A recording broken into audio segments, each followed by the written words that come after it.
इतिहास की। आज हम शुरू कर रहे हैं वर्णमाला। ठीक है, वर्णमाला एक महत्वपूर्ण आपका हिस्सा है हिंदी व्याकरण का। मतलब आपका जो हिंदी में जो भी आप लिखते हो, हिंदी को लिखने की जो लिपि है, देवनागरी लिपि, समझ गए ना, उसके ध्वनि चिन्ह है। वर्णमाला का मतलब यही होता है। ठीक है, तो हम इसकी बात करने जा रहे हैं, हिंदी वर्णमाला, हिंदी वर्ण। ठीक है, हिंदी की लिपि क्या है? लिपि क्या है? देवनागरी। ठीक है, और इसके लिए जो व्याकरण शास्त्र बनाया वो क्या किसका था? पाणिनि का अष्टाध्यायी। ये इसका क्या है? व्याकरण शास्त्र। महर्षि पाणिनि ने इसकी रचना की थी। ठीक है, तो जो देवनागरी लिपि में हम जो भी लिखते हैं, समझ गए ना, उसके लिए जिन ध्वनियों का हम उपयोग कर रहे हैं, उन ध्वनियों के लिए जो आपका क्या चिन्ह बनाए गए हैं, उन ध्वनि चिन्हों को कहा जाता है वर्ण। ध्वनि चिन्हों को क्या बोलते हैं? वर्ण। ठीक है, ध्वनि चिन्ह क्या होते हैं? वर्ण होते हैं। ठीक है, और हिंदी में जितने भी वर्णों का उपयोग किया जाता है, उनके समूह को क्या बोलते हैं? वर्ण। हिंदी में जितने भी वर्णों का उपयोग किया जाता है, उनका समूह है क्या? वर्ण। बहुत वैज्ञानिक भाषा है हिंदी, समझ गया ना। अंग्रेजी या अन्य भाषाओं की तरह नहीं है कि क्या उसमें वर्ण कम है और उन्हीं वर्णों का फिर अलग अलग जगहों पर अलग अलग तरीके से उपयोग किया जाता है। हिंदी में ऐसा नहीं है। हिंदी में प्रत्येक आपके ध्वनि के लिए एक क्या है? पर्टिकुलर वर्ण है या ध्वनि चिन्ह है। समझते हैं ना, जैसे आप क ध्वनि निकालते हो तो उसके लिए क्या है? क है। समझ गया ना, क ध्वनि का जो आपका कोड है वो क्या है? क। यानी कि ध्वनि चिन्ह क्या है? क। ये है ध्वनि चिन्ह। मतलब मुंह से तो हमने क्या कहा? क, और लिखित में उसे हमने क्या लिखा? ऐसे। आपने अ कहा तो उसका ध्वनि चिन्ह क्या है? ये है। यही लिखोगे जहां पर भी आप हिंदी में देवनागरी लिपि में जहां पर भी अ ध्वनि आएगी, उसका चिन्ह क्या बनाओगे? कहीं पर मान लो प ध्वनि आई तो उसका ध्वनि चिन्ह क्या बनाओगे? प। समझ गया ना। तो इस तरीके से महर्षि पाणिनि ने जो अष्टाध्यायी व्याकरण शास्त्र लिखा, समझ गया ना, उसमें जो हमारी देवनागरी लिपि के लिए आवश्यक वर्ण लिखे, समझ गया ना, वर्ण बनाए गए, उन वर्णों का बहुत ही क्या है? एक साइंटिफिक तरीका है। ऐसा नहीं कि ऐसे ही बना दी, समझ गया ना। हमारे स्वरतंत्र से लेकर के उनके उच्चारण के तौर तरीके भी क्या होंगे? बहुत व्यवस्थित होंगे। समझ गया ना, कौन सी चीज कहां से उच्चारित हो रही है, इसकी भी एक क्या होगी? शानदार व्यवस्था होगी। ऐसा नहीं कि कहीं से भी उठा करके कुछ भी आपके, कोई कहीं पर है, कोई कहीं पर है, हम कुछ बोल रहे हैं तो उसके लिए कुछ अलग वर्ण लेते हैं, कुछ बोल रहे हैं तो उसके लिए कुछ अलग वर्ण लेते हैं। समझ गया ना। जैसे हम च लिखते हैं तो ऐसे लिखते हैं, क लिखते हैं तो ऐसे लिखते हैं। समझ गया ना। अब अंग्रेजी वर्णमाला में कई जगह पर आपका क्या, च के लिए भी सी है, क के लिए भी सी है और सी के लिए भी सी है या नहीं है? तो उसमें वर्ण कम है ना, ध्वनियां ज्यादा हैं, वर्ण कितने हैं? 26। ठीक है, और हिंदी में आप जितनी भी एकल ध्वनियां बोल सकते हो, सबके लिए एक पर्टिकुलर क्या है? वर्ण है। ठीक है, तो इन वर्णों की व्यवस्था को समझने के लिए, समझ गया ना, जो आपका वर्णों का समूह बनाया है उसी को क्या बोलते हैं? वर्णमाला। ठीक है, तो वर्णमाला का सीधा माला का मतलब क्या है? एक तरीके की ऐसी व्यवस्था जिसमें वर्णों को उसके कर्मानुसार रखा गया हो। समझ गया ना। और वर्ण का मतलब क्या बताया मैंने? ध्वनि चिन्ह। क्या है? ध्वनि चिन्ह। समझ गया ना। ध्वनि चिन्ह का मतलब वर्ण है। इन्हें आप क्या कह सकते हो? अक्षर भी कह सकते हो। अक्षर का मतलब जिसका क्षर ना। समझ गया ना। अक्षर मतलब ये सोच लो कि अगर क ध्वनि है तो उसके लिए यही होगा, बस निश्चित है ये, समझ गया ना। प ध्वनि है तो उसके लिए यही होगा, म ध्वनि है तो उसके लिए यही होगा, न ध्वनि है तो उसके लिए यही होगा। तभी तो जब आप मान लो आपसे कहा जाएगा कलम लिखो, क ल म, ऐसे ही लिखोगे हर जगह कलम को देवनागरी लिपि में, या कोई और तरीका भी है? नहीं है, समझ गया ना। इसमें आप किसी भी तरीके से उलझन में नहीं फंस सकते। किसकी स्पेलिंग क्या होगी कलम की, कुछ और तो नहीं होगा, क की जगह क्या सी तो नहीं होगा, समझ गया ना। तो ऐसा कुछ नहीं हिंदी में। हिंदी में हर एक ध्वनि के लिए क्या बना है, एक निश्चित ध्वनि चिन्ह बना है, समझ गया ना। इसीलिए वैज्ञानिक है।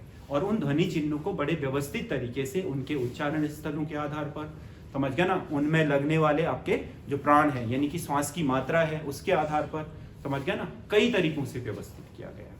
इसीलिए हिंदी को एक क्या वैज्ञानिक भाषा माना जाता है, या इसकी जो प्राचीन है, समझ गया ना, जिससे ये निकली हुई है, संस्कृत को दुनिया की सबसे वैज्ञानिक भाषाओं में से एक माना जाता है, समझ गया ना। ये कारण है क्योंकि इसमें बहुत अनुसंधान करा होगा।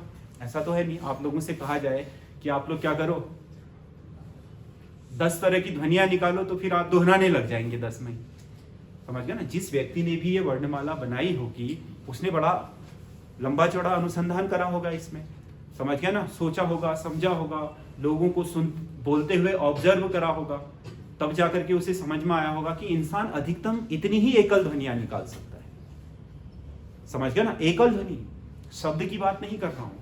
फिर इन आपके क्या वर्णों से मिलकर के तो आप कितने भी शब्द बना लो, वो तो अनंत है, समझ गया ना। लेकिन इन्हीं वर्णों से मिलकर के बनेगा। जैसे अंकों में क्या करते हो आप, दशमलव पद्धति में 0 से लेकर के 9 तक के अंकों से ही सारी क्या बनाते हो, संख्याएं। चाहे आप उस संख्या को 1000 में लिखो, चाहे लाख में लिखो, चाहे करोड़ में लिखो, चाहे अरब में लिखो, खरब में लिखो, जिसमें भी लिखना है, समझ गया ना। उसमें अंक कौन से वाले, ये अंक कौन से होंगे, यही होंगे।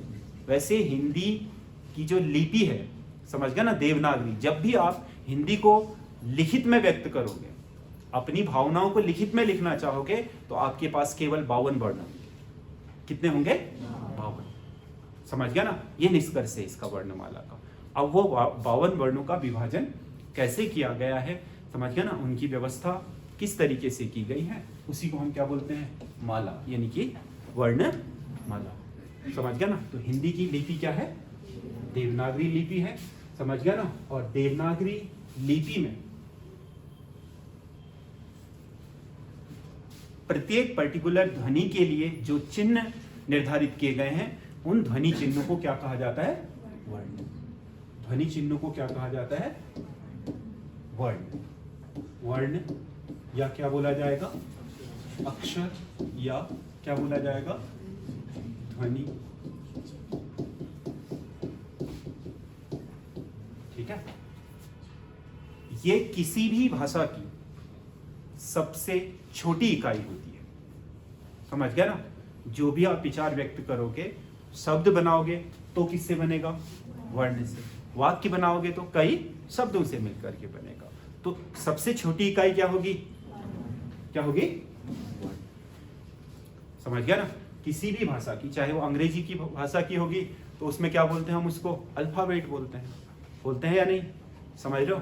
तो वैसे ही क्या हम यहाँ इनको अक्षर बोलते हैं, समझ रहे हो। तो उसकी जो सबसे छोटी इकाई होगी वो अल्फाबेट होगा। जैसे अंग्रेजी का ए है, समझ गया ना, उसकी सबसे छोटी इकाई ABCD जो भी हैं आपकी वो होंगी, समझ गया ना। हिंदी की जो सबसे छोटी इकाई होगी, इसके ध्वनि चिन्ह होंगे, और आ से लेकर के जहां तक भी जाते हो आप, क्यों तक,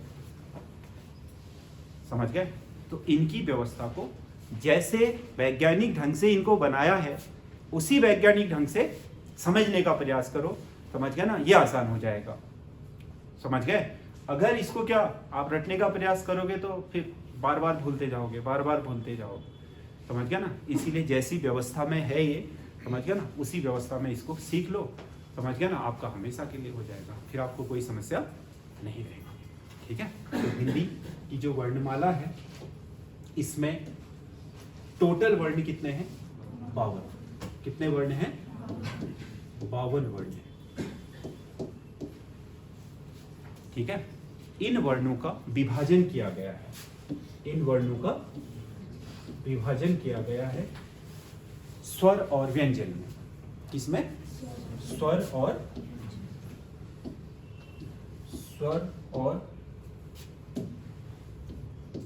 व्यंजन। ठीक है।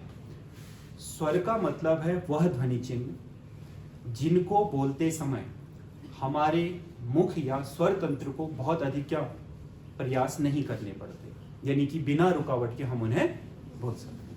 और व्यंजन का मतलब हमारे स्वर तंत्र में से लेकर के मुख भाग तक कहीं ना कहीं क्या होती है, रुकावट उत्पन्न होती है, अवरोध उत्पन्न होता है।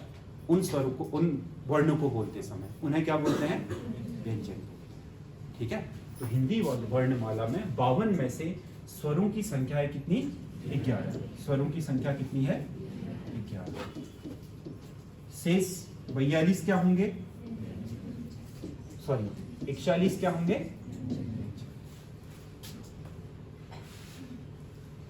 ठीक है। 11 स्वर और 41। ठीक है। तो जब हम स्वरों की बात करते हैं तो पहले स्वरों का विभाजन कर लेते हैं। ठीक है, कि इनमें से आपके मूल स्वर कौन कौन से? मूल स्वर, या इन्हें क्या बोलते हैं? ह्रस्व स्वर, या क्या बोलते हैं? लघु स्वर, छोटे हैं। समझ गया ना? इनको मूल भी बोलते हैं क्योंकि बाकी सारे स्वर इन्हीं से बनेंगे। समझ गया ना? इसमें क्या है?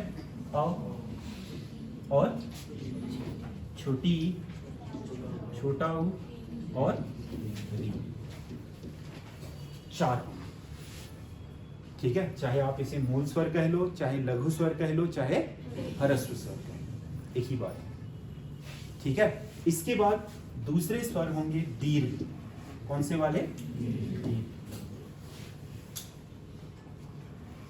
दीर्घ जो स्वर हैं उन स्वरों का निर्माण इन्हीं से हुआ होगा। जैसे अ को 2 बार बोलोगे तो क्या हो जाएगा? इसका मतलब हुआ अ प्लस अ, यानी कि इसके उच्चारण में अ का ही दुगना समय लगेगा। तो ये अ का ही क्या है? दीर्घ है। ठीक है। दूसरा क्या है? बड़ी, ये ई का ही दीर्घ है, यानी कि ई और ई। जितना समय 2 छोटी ई को बोलने में लगता है उतना समय एक बड़ी ई को बोलने में लगता है। और तीसरा क्या है? बड़ा ऊ। ठीक है। ऊ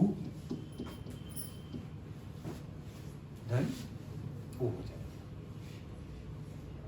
ठीक है। तो इस प्रकार से क्या, ये जो 3 आपके वर्ण बने स्वर के रूप में, ये अपने ही छोटे स्वरों के योग से बने, अलग अलग नहीं, अपने ही। इसीलिए हम संधि जब पढ़ते हैं तो उस समय आपने देखा होगा कि क्या हम बात करते हैं, जब दीर्घ संधि कहते हैं तो क्या बोलते हैं? जब लघु और लघु स्वर मिलते हैं तो उससे एक दीर्घ स्वर बनता है। एक लघु एक दीर्घ, लेकिन उसी का होना चाहिए तब दीर्घ बनेगा। एक दीर्घ एक लघु तब क्या बनेगा? दीर्घ, लेकिन उसी का होना चाहिए। दीर्घ से दीर्घ मिलेगा तब भी क्या बनेगा? क्योंकि स्वर संधि में इसका बहुत बड़ा रोल हो जाता है ना। जब भी हम स्वर संधि पढ़ेंगे तो उसके नियमों को पढ़ने के लिए क्या हमें पता होने चाहिए? स्वरों के नियम। समझ गया ना? हमें पता होना चाहिए ह्रस्व क्या होता है, दीर्घ क्या होता है, संयुक्त क्या होता है। समझ गया ना? तो इसी प्रकार से आपका क्या 4 स्वर होते हैं, कौन से? 3 ही होंगे। ये 4 क्या हो गए? मूल स्वर। 3 क्या हो गए? दीर्घ। और इसके बाद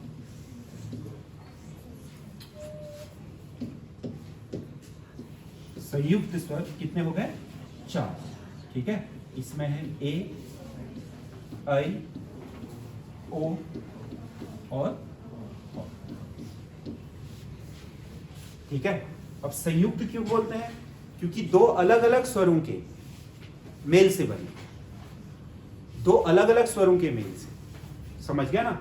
सब में जैसे पहले वाले में अ होगा, अ के साथ अगर ई आएगी तो ए बनेगा, और अ के साथ अगर ए आ गया तो क्या बन जाएगा?